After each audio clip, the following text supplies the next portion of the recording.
విజయవాడ భవానీపురానికి చెందిన కళాకారుడు పవన్ ఖాళీ సీసాలు వ్యర్థాలపై అద్భుతమైన చిత్రాలు గీస్తూ అబ్బురపరుస్తున్నాడు. బొమ్మలు గీయడంపై ఎంతో ఆసక్తి కలిగిన పవన్ లాక్డౌన్ కాలంలో ఇంట్లో కూర్చుని వాడి పడేసిన గాజు సీసాలు, మట్టి పాత్రలపై అపురూపమైన చిత్రాలు గీశాడు. దేవుడి బొమ్మలతో పాటు జంతువులు, ప్రకృతి చిత్రాలు గీసి తనలోని కళకు పదును పెట్టాడు. సరదాగా మొదలుపెట్టినా అందరూ మెచ్చుకోవడంతో సీసాలపై బొమ్మలు గీసి ఇచ్చి ఉపాధి పొందుతున్నట్లు పవన్ తెలిపారు.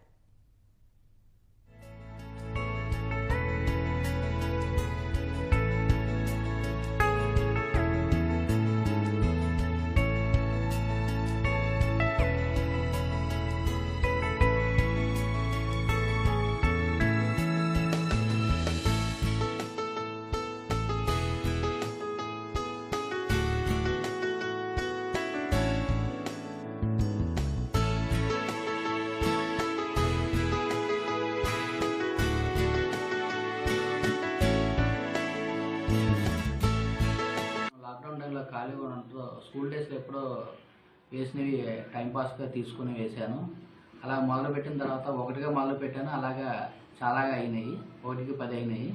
అలాగే చాలామంది ఎంకరేజ్ చేశారు, చాలామంది తీసుకోవడం కూడా జరిగింది. పెయింటింగ్స్ నచ్చి ఎనీ టైం ఏదైనా సీనరీస్ కానీ, సన్ రైజ్ కానీ ఏమైనా వేస్తున్నానండి.